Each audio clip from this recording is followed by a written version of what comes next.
This week on the Communicators, a discussion on the Internet as a tool for gossip and what it means for protecting one's privacy. Our guest is author Daniel Solove, a law professor at George Washington University in Washington, D.C. Daniel Solove is the author of The Future of Reputation, Gossip, Rumor, and Privacy on the Internet. It's a book that just came out. Dr. Solove, you quote a website owner in this book as saying, "In this day and age, there is no privacy." Why is that? Well, we're really seeing a big threat to privacy today because this is one of the first times in history where anybody can publish anything to the entire world. And to think about that, that's kind of amazing, that nowhere before have the average everyday person been able to write something and spread it around the globe like they can today with blogs and social network websites. Is that freedom or is that a lack of privacy? I think it's both. I think that on the one hand, I think it's wonderful. I blog myself. I think blogging is a wonderful thing to do. I also think it's great that people are expressing themselves and telling about their lives and communicating with each other. So on the one hand, I think fantastic. On the other hand, with everybody writing about their lives, they're also writing about their personal lives. They're writing about their intimate details. These are kids, these are teenagers and college students chronicling all the gossip that is swirling about them in high school and college. People's lives are intertwined with the lives of others, so they're writing about their friends, their families, their bosses, their teachers, and others. So it is staggering the amount of information that is coming online that's personal about people. So what does that mean?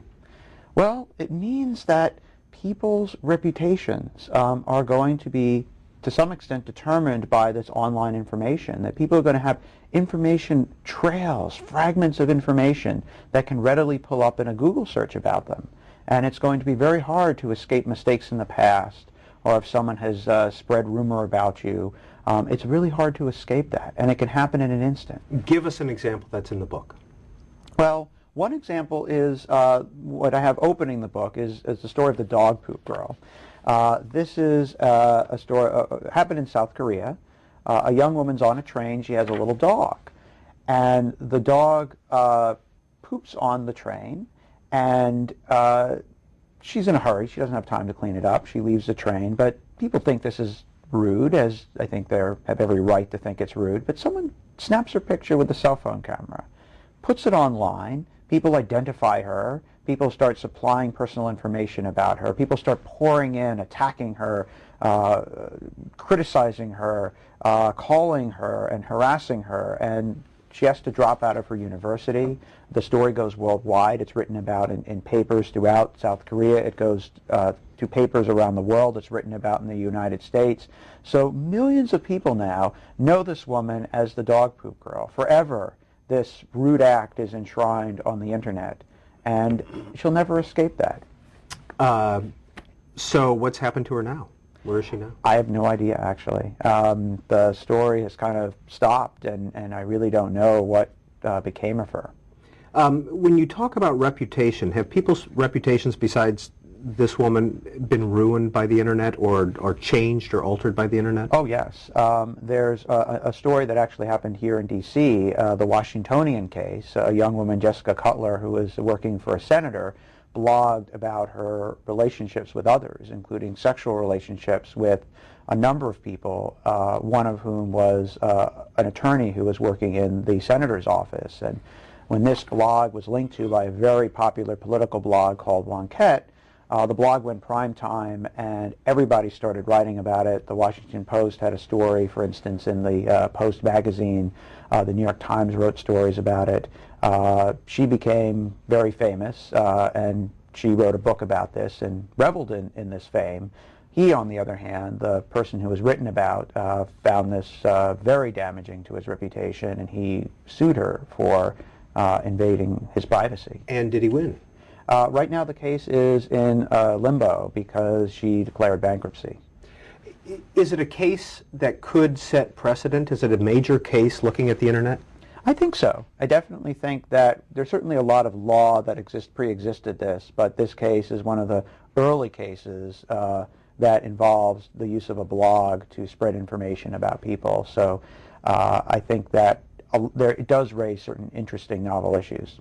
You write that details about your private life on the internet can become permanent digital baggage, and you talk about Michael. Well, Michael is a guy who was written about, I believe it was in a while back in, I think, the Boston Globe, and his story was he wrote something and he put something online when he was younger, and that keeps coming back to haunt him, and everyone he feels is finding out this information by doing Google searches, and he notices that people treat him differently, or don't necessarily address the subject, but he thinks that they know about it, and he is quite upset that he doesn't want to have the first impression, the very first thing when he meets someone new, to be talking about this particular incident. Should people be restricted, in your view, from putting that information online, or being able to do a Google search on somebody? Well, I think sort of yes and no. When it comes to putting your own information online, I think that people should be educated to be careful, but I think it's a little bit too paternalistic to stop someone. If you want to tell your life story, I think you should have the right to tell your life story, even if it might be foolhardy to put out too much information about yourself. And I don't think the law should silence you from doing that. When it comes to putting information about other people, then I think we're in a different world there, because I think that is harming somebody else, and it's not their decision, it's not with their consent to have that information up there. And I do think that they should have a remedy, that you shouldn't be putting up people's personal information without their consent. But it's up there, and it's out there, and such as the Korean woman. How do you get it back? Once it's really spread, it's nearly impossible to put the genie back in the bottle. Before it goes far and wide, before it goes viral, there are certain things that you might be able to do to get it taken down and removed from the internet. But yes, once it really takes off across the world and it's on thousands of websites, it's really hard to clean up. And at that point, you're talking just trying to get some kind of compensation for the harm that you've suffered. But have there been any cases of that happening, where people have received compensation for false internet information? Certainly there have been some cases where people have recovered for false information on the internet. There's also cases where people have dealt with true information on the internet. One story is the Star Wars kid. This is a young teenager, about 15 years old, in Canada. He filmed himself waving a golf ball retriever pretending it was a lightsaber, and unfortunately he didn't have George Lucas's choreographers to make him look particularly good doing this. As a result, his enemies or tormentors put this online on a kind of YouTube-like video sharing site. Millions of people around the world download. In fact, actually, it was tens of millions of people. People mocked this kid. People made videos where they enhanced it with special effects so that the lightsaber glowed. They had Star Wars music and the text streaming across the screen. And so it was, imagine already being teased in high school, but now you're teased by the entire world. This kid actually dropped out of school. He had to seek counseling. This was in Canada. He sued the people who put it up there, and I believe that they settled. The terms of the settlement are confidential, so I don't know what exactly that settlement was for. But he suffered greatly for this incident. And will forever be known as the Star Wars kid. Exactly. If you Google his name, you'll pull up a Wikipedia entry. Wikipedia is an online encyclopedia. You'll pull up a Wikipedia entry for him as the Star Wars kid. There are thousands and thousands and thousands of links talking about him. You write in your book that the future of the internet involves not only the clash between freedom and control, but also a struggle within the heart of freedom itself. What does that mean? Well, a lot of the early writing on the internet focused on, well, the internet could be a world of radical freedom, where anyone can say anything, a place where government could have difficulty regulating, and this could really be an enhancement for freedom. On the other hand, the thing that I look about in my book is the fact that the internet's freedom can actually conflict with itself. on the one hand, we have free speech and the notion that anyone can say anything to anybody around the world, and that it's freedom enhancing and allows people to express themselves. On the other hand, privacy could be implicated. People's reputations can be harmed, and that can limit people's freedom. It could limit people's autonomy. It can make people less free. It could shackle them to their paths, make it harder to experiment and try new things without worrying about what's going to happen to them, and hold people back. And so we have two incredibly important values: free speech and privacy. And I don't think what makes it so difficult is you can't sacrifice one for the other. So it's not easy to say, let's just get rid of free speech and protect privacy, but I think it's also improper to say, and not a good thing to say, let's protect free speech and do nothing about privacy. So we need a balance between the two, and when they clash, we're going to have to give up a little freedom on each side. We have two good things that are coming into conflict. You write that in American history we've gone from riots to duels to laws. Where are we with regard to the internet? Well, we're seeing, I think, difficulties. The law's struggling to really take hold and deal with the internet. I mean, it used to be in the past that before we really had adequate legal remedies, people wanted to still vindicate their reputation, so that's why people resorted to duels. Duels are a thing of the past. If someone's reputation is injured, they respond by using the law. However, one of the problems is that the law is really struggling to deal with protecting privacy and reputation online. And the way the law currently is, it's actually held back by antiquated understandings of privacy, which make it, I think, woefully ineffective in addressing this problem. And so we're starting to see a world where people whose reputations are harmed online are not with adequate tools to vindicate themselves. Are there any legislative actions being taken by states or by Congress, courts, to restrict the internet in any way? Well, I do see certain things happening in the states. I haven't seen much at the federal level, but at the state level, there are certain proposals, especially after certain cases will arise, or a high-profile case. Various proposals are proposed. A lot of them I actually don't agree with. A lot of them I actually think are too restrictive of free speech. There are some that try to restrict anonymous speech, and someone can't post something with a pseudonym or anonymously, or try to cut back on that. Which states have pursued those? This was actually pursued a bit in an ordinance in Missouri after a case involving a fake MySpace profile. The suicide of the teenage girl. Exactly, the Megan Meyer case. Right. And it didn't actually directly restrict it, but it was, I think, a very overbroad law that I think curtailed too much anonymous speech. There's also proposals about, and nothing's really materialized, but requiring ID checks for people to use social network websites, which again I don't think is going to be effective. I think it will limit and make it harder for a lot of people to use them. And there's something bad about these sites, something inherently bad about blogging or using social network websites. I actually think for the most part they're good. So what we want to do is prevent harm to others and make sure that people are blogging and using social network websites responsibly, but we don't want to stop them from doing it. With regard to the Megan case in Missouri, it was almost a posse that went after the mother. Is that correct? What happened? Well, the case involves this mother of another teenager who wanted to find out what was being gossiped about her own daughter. So she created a fake profile of this guy, this teenage guy, and befriended this other girl. And then ultimately, this fake profile broke up in a very nasty way with this girl because they became very good friends. And this girl committed suicide as a result. It's a terribly tragic case.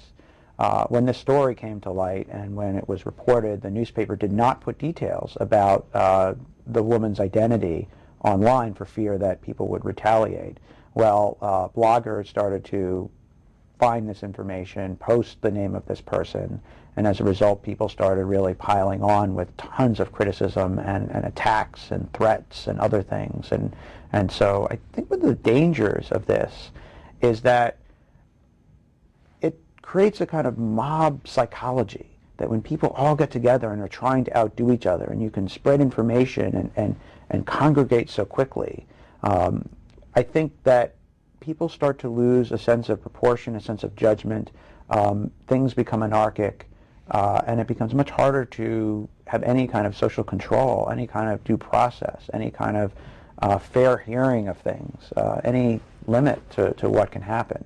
But the public records are also online. Weren't they able to find this woman's address and drive by her house and throw things at the house? What about public records online? Well, I think that's a very interesting issue, because on the one hand we want transparency. We want to have public records where people can find out information about the government. I do think that increasingly public records online are being used in ways that are not to further the purpose of public records, which I think is transparency for the government. It's to make sure that we can be watchdogs of what our government is doing. And increasingly we're seeing that public records are being used a lot by commercial entities, which are gathering them all in big, gigantic databases, which are then used by marketers and others to find out personal information about people. So public records, which were designed to kind of show a window into the government, are actually, I think, now being used to show a window into people's private lives. And actually, ironically, one of the big, these companies that gather them, some of their customers are actually government agencies. So the government is using these records as a way to look in the windows of people and find out information about us. And again, are there any restrictions on the use of that type of public information? Well, once it's in a public record, the Supreme Court has held that you cannot be penalized for further disseminating that information. So if it's in a public record and the government puts it there, you can't have liability under tort, or you can't sue someone for posting it, or you can't criminalize spreading that information. So the decision to put it in the public record is something that I think needs to be thought about more carefully, because there's a lot of information that people would be surprised to find about themselves in public records. And some of this information could really hurt people, including even putting their address in there. There are people who have very good reasons to not want to have their addresses known. They could be under threat. An example could be an abortion doctor who's afraid that if their address is known, someone's going to attack them or their family. Or it could be a domestic violence victim who does not want their address known so that they can be tracked down by their abusive spouse. So have there been cases where that's happened via the internet, and have there been restrictions put on, again, post-case?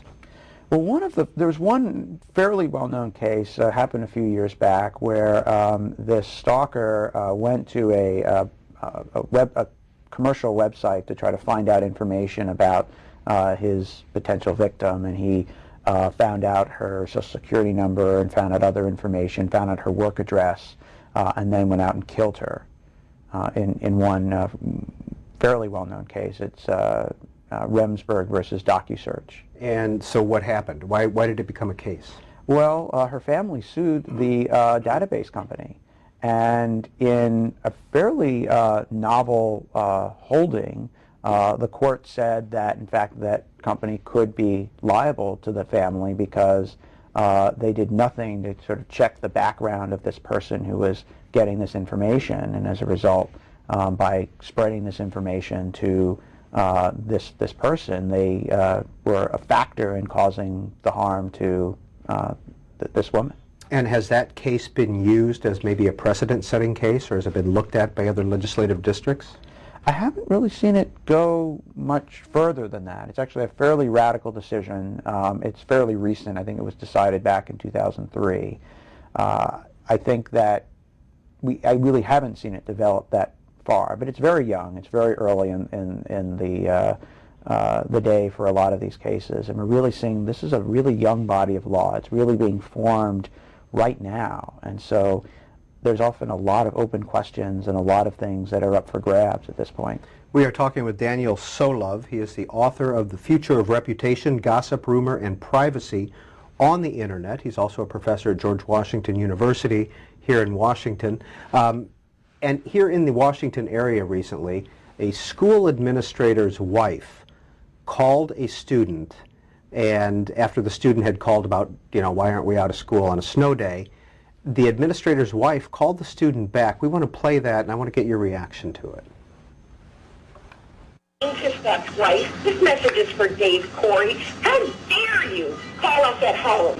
If you've got a problem with going to school, you do not call somebody's house and complain about it. My husband was up at 4 o'clock this morning trying to decide the best thing to do to send you to school on a day when the weatherman is calling for one thing and another thing happens.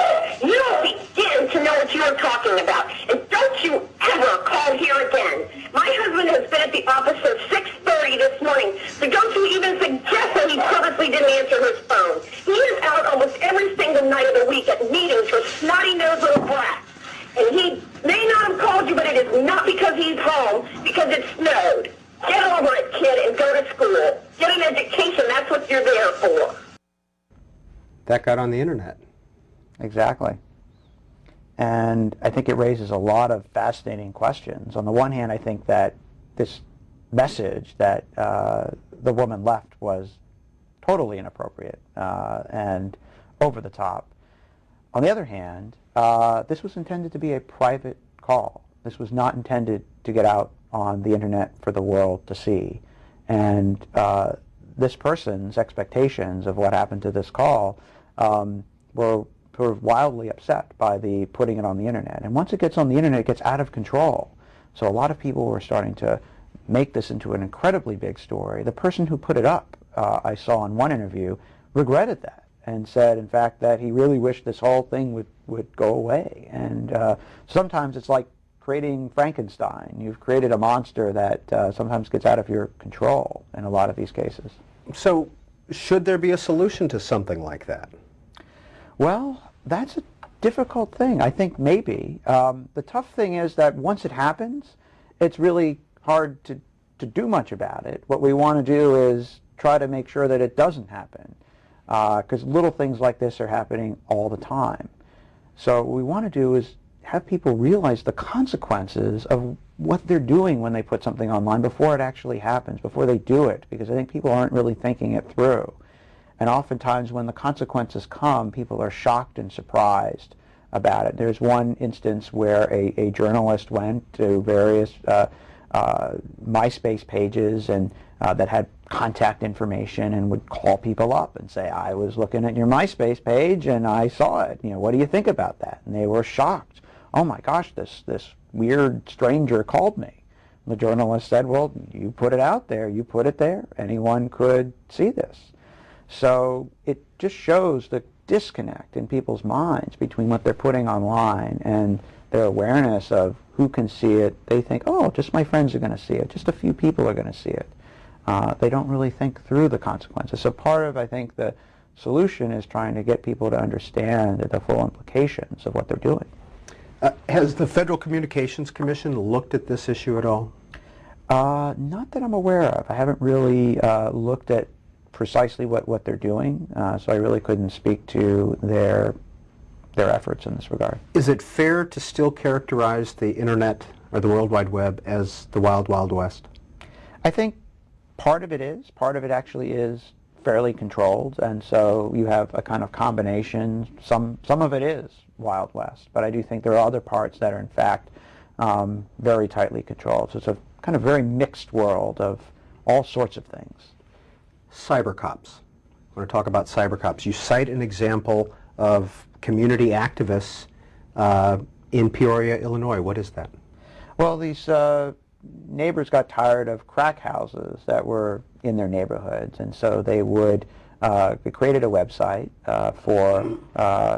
to sort of out these crack houses and try to draw attention to them. And so they would take pictures of the house and they'd put information about the owners of the house and their families and other things to try to take action, take the law into their own hands. I think it's perfectly fine to report the house to the police and to try to get the police to take action. But what if they were wrong? What if they put some information up about someone's house and they weren't involved, or they got the wrong people? Sometimes it was their kids and other people who were also had their personal information online. What if they weren't involved in this? So I really worry about the consequences of everybody deciding to to take the law into their own hands and do what they think is right. And it's one thing if they're actually correct, but what if they're not? You quote Judge Richard Posner as saying that the blogosphere as a whole has a better error correction machinery than the conventional media do. How so? Well, in the blogosphere, because information spreads so rapidly, people will respond to what's been written, and oftentimes they'll say that's false, or people will really investigate and look into it and then correct things very quickly. So you can have, I think, people collectively looking at stories and trying to ferret out errors and trying to correct the record.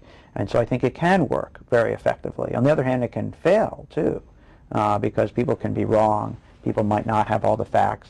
The true information might not always rise to the top. Are other countries doing things differently than the U.S. when it comes to, I don't know, regulating the internet?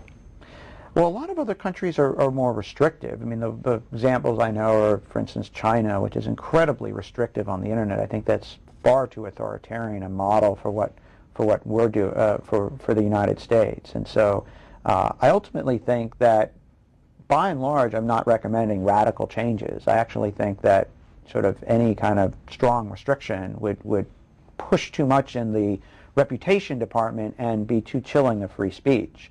So what I think one of the best things to do is have the tort system, the private lawsuits, initiated not by the government but by individuals who are harmed. And ultimately that system, I think, can work the best because it's sort of less restrictive, it's less government imposed, and it allows people, hopefully, these cases are not going to be a whole blizzard of lawsuits. We'll see people settling, and if they fear that they could be sued, if people bring a case, hopefully the courts push these things into mediation and people settle a lot of these things on their own without resorting to a full-blown lawsuit. What do you teach at GW? I teach information privacy law. I also teach law and literature, criminal procedure, and criminal law.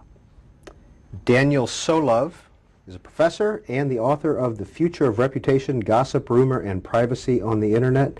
Thanks for speaking with us. Thanks so much for having me.